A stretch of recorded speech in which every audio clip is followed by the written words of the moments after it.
সব হারিয়েছি আজ। এত বড় ব্যবসা, সাজানো গোছানো পরিবার। আজ কোথাও কেউ নেই। এখনো ভাবি সাপটা সেদিন আমাকে কেন কামড়েছিল। আর তারপর থেকেই সবখানে সবসময় কেন সাপ দেখতাম আমি। আমার বিয়ে ৩ বার পিছিয়ে ছিল কেন? আম্মু চলে যাবার পরেও আব্বু সবসময় তাকে দেখতে পেতেন কেন? তিনিও চলে গেলেন না ফেরার দেশে, খুব রহস্যজনকভাবে। সবকিছু এত দ্রুত ভেঙে পড়ে কিভাবে? Welcome back. আপনাদের সবাইকে স্বাগত জানাচ্ছি। আমি মাহি। আশা করছি আপনারা সবাই ভালো আছেন এবং ভালোর দলেই আছেন। আমিও ভালো আছি এবং ভালোর দলেই আছি।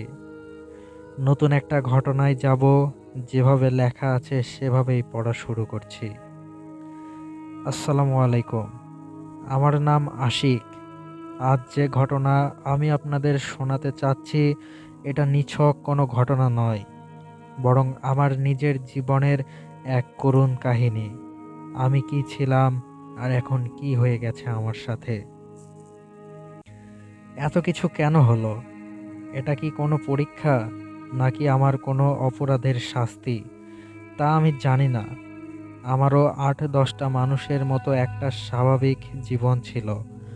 ছোটখাটো ভুল তো সবারই হয়, কিন্তু আমার মনে পড়ে না আমি জীবনে কখনো বড় কোনো ভুল করেছি কিনা। আজও আমি এই বিষয়টা বুঝতে পারছি না যে আমার সাথেই কেন এরকম হলো। আপনাদের অনেকেরই হয়তো আমার কথা শুনে একটু অদ্ভুত লাগতে পারে, কিন্তু আমি যে যন্ত্রণার মধ্য দিয়ে গিয়েছি, আমার প্রার্থনা আপনারা কেউ যেন কখনোই এরকম পরিস্থিতির সম্মুখীন না হন।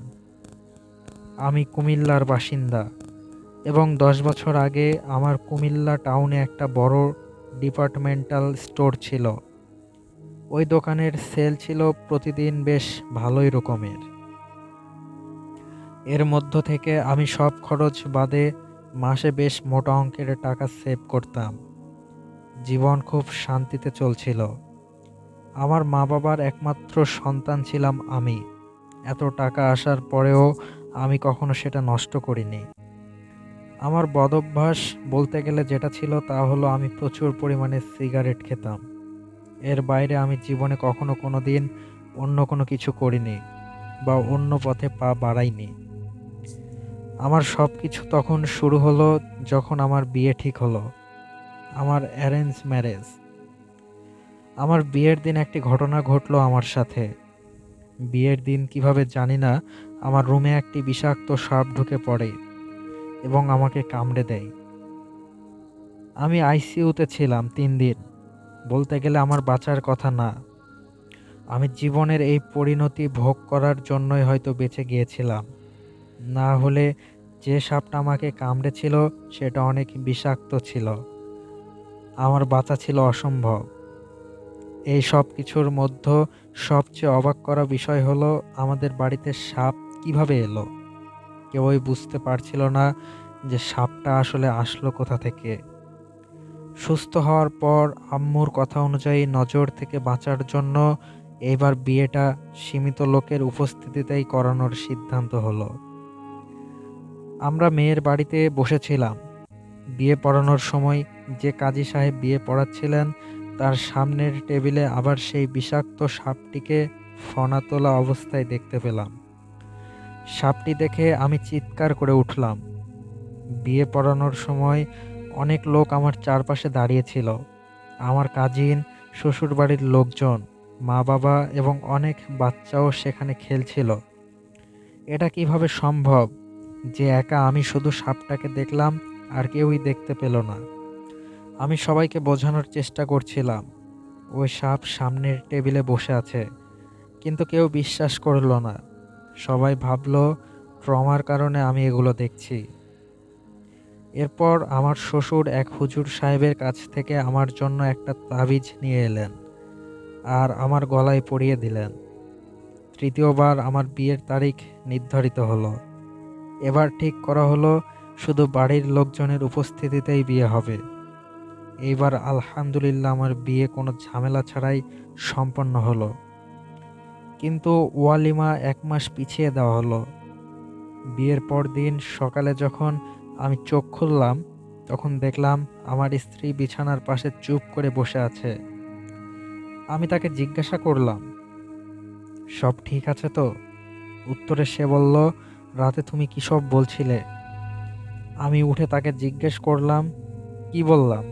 সে বলল, "তুমি রাতে অদ্ভুত ভাষায় কথা বলছিলে। কিছুক্ষণ তোমাকে ডাকার পরেও তুমি ঘুম থেকে ওঠোনি।"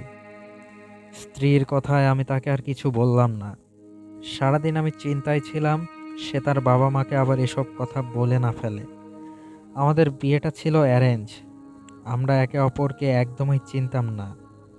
সে আমার এই কর্মকাণ্ডের জন্য আমাকে পাগলও ভাবতে পারে। কিন্তু আমি একটু হাসি ঠাট্টা করে শেষে তাকে মানিয়ে নিলাম। পরের ৩-৪ দিন বেশ ভালোই কাটলো। তারপর আমরা প্ল্যান করলাম এবার আমাদের কোথাও যেতে হবে। পরদিন আমাদের সুইজারল্যান্ডের ফ্লাইট ছিল। আমরা বের হলাম। প্রস্তুতি নিচ্ছিলাম, কিন্তু ফ্লাইটের ১ ঘন্টা আগেই আমার মায়ের হঠাৎ মৃত্যু হলো। হঠাৎ করেই আম্মুর এত জটিল স্ট্রোক হয়েছিল যে কয়েক সেকেন্ডের মধ্যে তিনি আল্লাহর কাছে চলে গেলেন। আম্মুর মৃত্যুতে আমাদের পুরো পরিবার স্তব্ধ হয়ে গেল। যে বাড়িতে বিয়ের আনন্দ হওয়ার কথা ছিল সেখানে নেমে এলো এক নীরবতা। সুইজারল্যান্ড যাওয়া তো দূরের কথা, আম্মুর দাফন কাফন নিয়ে সবাই ব্যস্ত হয়ে পড়ল। আমি যেন পাথর হয়ে গিয়েছিলাম। মা বাবার একমাত্র সন্তান হিসাবে আম্মু ছিলেন আমার কলিজার টুকরো। কিন্তু আম্মুর মৃত্যুর পর থেকেই আব্বুর আচরণ বদলে যেতে শুরু করলো। তিনি সারাদিন আম্মুর ঘরে দরজা বন্ধ করে বসে থাকতেন। মাঝে মাঝে তাকে বলতে শুনতাম, "তুমি এসেছো? বসো, চা খাবে?" যেন আম্মু তার সামনেই বসে আছেন। আব্বু বলতেন আম্মু নাকি রোজ রাতে তার কাছে আসেন, তার সাথে কথা বলেন। আমরা ভাবলাম শোকের কারণে আব্বু হয়তো মানসিক ভারসাম্য হারাচ্ছেন। কিন্তু রহস্যটা আরো ঘনীভূত হলো যখন একদিন মাঝরাতে আমার স্ত্রী আমাকে ধাক্কা দিয়ে জাগালো। সে ভয়ে কাঁপছিল। আমাকে ফিসফিস করে বলল, "শুনতে পাচ্ছ? পাশের ঘর থেকে কিসের শব্দ আসছে?" আমি কান পাততেই শুনলাম আমাদের ড্রয়িং রুমে কেউ একজন সাপ লুডো খেলছে। হ্যাঁ, পরিষ্কার গুটি চালার শব্দ এবং সেই পরিচিত সাপ লুডোর বোর্ডের ওপর গুটি পড়ার খটখট আওয়াজ। আমি সাহস করে ঘর থেকে বেরিয়ে লাইট জ্বালালাম, কিন্তু সেখানে কেউ নেই। শুধু সোফার নিচে একটা পুরনো সাপ লুডোর বোর্ড পড়ে আছে। এই বোর্ডটা এখানে কিভাবে এলো? আমাদের বাড়িতে তো সাপ লুডো খেলার মতো কেউ নেই। আমি বোর্ডটা তুলে স্টোর রুমে রেখে আসলাম, কিন্তু পরদিন সকালে উঠে দেখি সেই বোর্ডটা আবার ডাইনিং টেবিলের ওপর সাজানো। কে আনলো এটা? আব্বুকে জিজ্ঞেস করলে তিনি শুধু শূন্য দৃষ্টিতে তাকিয়ে হাসলেন। তার সেই হাসি দেখে আমার গায়ের লোম খাড়া হয়ে গেল। এরই মধ্যে আমার ব্যবসায় ধস নামতে শুরু করলো। ডিপার্টমেন্টাল স্টোরে আগুন লাগলো একদিন হুট করেই। কোনো কারণ ছাড়াই শর্ট সার্কিট হয়ে সব পুড়ে ছাই। যে দোকান থেকে আমি মাসে লাখ টাকা সেভ করতাম, সেই দোকান এখন ঋণের জালে আটকে গেছে। দিন দিন আমি নিঃস্ব হতে থাকলাম। আর অদ্ভুত ব্যাপার হলো, যতবার আমি বিপদে পড়ি ততবারই সেই বিষাক্ত সাপটাকে আমি বাড়ির কোণে বা আয়নায় দেখতে পাই। একদিন রাতে আমি আর আমার স্ত্রী ঘুমানোর প্রস্তুতি নিচ্ছি। এমন সময় আব্বুর ঘর থেকে একটা বিকট আর্তনাদ ভেসে এলো। আমরা দৌড়ে সেখানে গেলাম। গিয়ে দেখে আব্বু ঘরের মেঝেতে পড়ে আছেন। তার মুখ দিয়ে ফেনা বের হচ্ছে, আর তার বুকের ওপর সেই সাপ লুডোর বোর্ডটা রাখা। সবচেয়ে ভয়ঙ্কর দৃশ্য ছিল সাপ লুডোর ঘরের ভেতরে থাকা সেই আঁকা সাপগুলো যেন জীবন্ত হয়ে নড়াচড়া করছে। আব্বু বিড়বিড় করে বললেন, "খেলোয়াড় চলে এসেছে রে আশিক, খেলাটা মাঝপথে থামানো যেত না।" আব্বুকে হাসপাতালে নেওয়ার আগেই তিনি শেষ নিঃশ্বাস ত্যাগ করলেন। আম্মুর পর আব্বুও চলে গেলেন, খুব রহস্যজনকভাবে। আমি বুঝতে পারছিলাম আমাদের পরিবারের ওপর কোনো কালো ছায়ার অভিশাপ লেগেছে। সেই সাপ লুডো খেলাটা কোনো সাধারণ খেলা ছিল না। এটা ছিল কালো জাদুর এক মরণ ফাঁদ। আমি একা হয়ে যাচ্ছিলাম। আমার স্ত্রী অসুস্থ হয়ে পড়ল। সে সারাক্ষণ শুধু বলতো, ঘরের দেওয়ালে সাপগুলো হাঁটছে, দেখো আশিক। আমি একদিন স্টোর রুম পরিষ্কার করতে গিয়ে একটা পুরনো ডায়েরি পেলাম। ডায়েরিটা আমার দাদার আমলের। সেখানে লেখা ছিল এক অদ্ভুত নিষিদ্ধ খেলার কথা, যে খেলার নাম কালো জাদুর সাপ লুডো।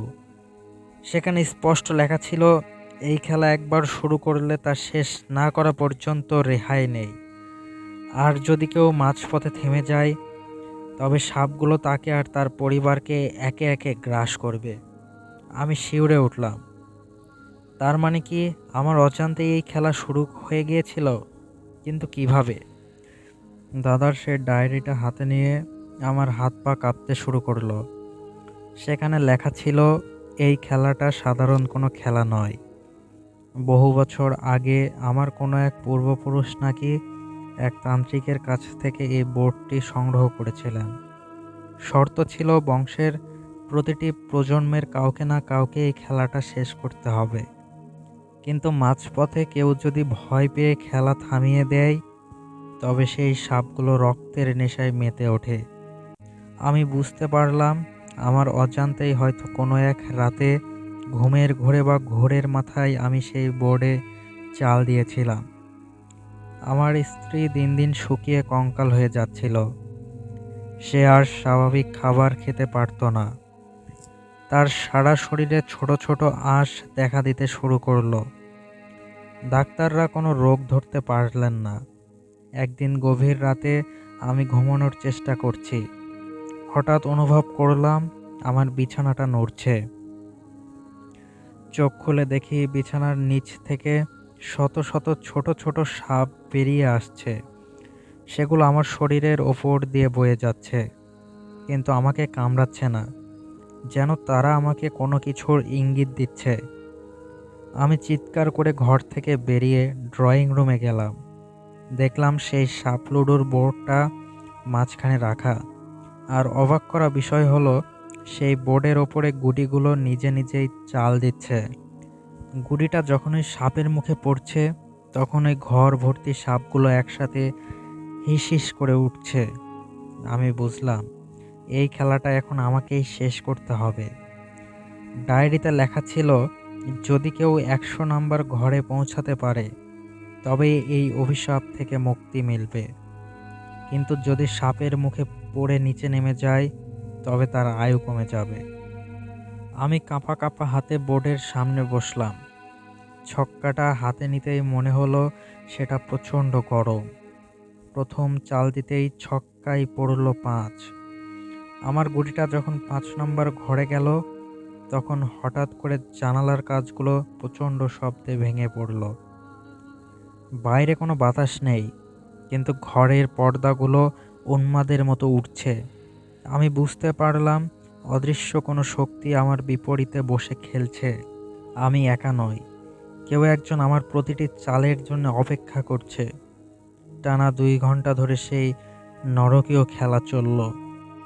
আমি একবার মই দিয়ে ওপরে উঠছি, আবার সাপের মুখে পড়ে নিচে নামছি। প্রতিবার যখনই সাপের মুখে পড়ছি, তখনই মনে হচ্ছিল আমার শরীর থেকে কেউ প্রাণশক্তি শুষে নিচ্ছে। আমার শ্বাসকষ্ট শুরু হলো, শরীর নীল হয়ে যেতে লাগলো। এক পর্যায়ে আমার গুটি গিয়ে থামলো 99 নম্বর ঘরে। আর মাত্র এক ঘর বাকি। এক পড়লেই আমি জয়ী হব এবং এই অভিশাপ থেকে মুক্তি পাব। কিন্তু ছক্কাটা চালার ঠিক আগের মুহূর্তে আমি আয়নায় তাকালাম। দেখলাম আমার পেছনে আমার মা আর বাবা দাঁড়িয়ে আছেন, কিন্তু তাদের চেহারা স্বাভাবিক নয়। তাদের চোখগুলো সাপের মতো লম্বালম্বি কালো। তারা আমার দিকে তাকিয়ে অট্ট হাসি হাসছেন। মা ফিসফিস করে বললেন, আশিক, তুই কি আমাদের ছেড়ে চলে যেতে চাস? এই খেলা শেষ করলে তো আমরা আর আসতে পারবো না। আমি বিভ্রান্ত হয়ে গেলাম। মায়া আর ভয়ের এক অদ্ভুত দোলাচলে আমার হাত থমকে গেল। ঠিক তখনই আমার স্ত্রী ঘর থেকে বেরিয়ে এলো। তার চোখের মণি তখন সম্পূর্ণ উধাও, শুধু সাদা অংশ দেখা যাচ্ছে। সে ডাইনিং টেবিলের ওপর উঠে দাঁড়িয়ে সাপের মতো শরীরটা দুমড়ে মুচড়ে বলল, আশিক, চাল দাও, খেলা শেষ করো, না হলে ওরা আমাকে খেয়ে ফেলবে। আমি দেখলাম তার গলার নিচ দিয়ে একটা বিশাল সাপের আকৃতি নড়াচড়া করছে। আমি বুঝতে পারলাম এটাই শেষ সুযোগ, হয় মুক্তি না হয় মৃত্যু। আমি চোখ বন্ধ করে পরম করুণাময়কে স্মরণ করে ছক্কাটা ছুঁড়ে দিলাম।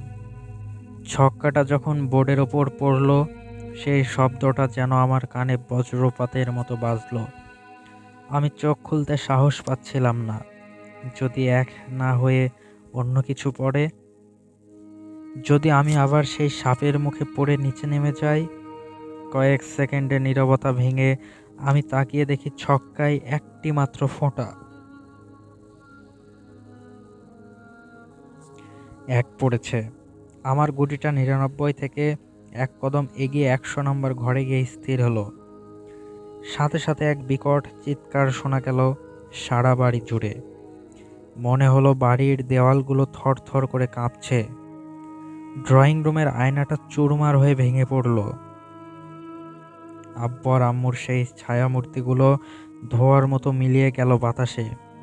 আমার স্ত্রী মেঝেতে লুটিয়ে পড়ল। আমি দ্রুত তার কাছে দৌড়ে গেলাম। দেখলাম তার শরীরের সেই সাপের মতো আঁশগুলো মিলিয়ে যাচ্ছে।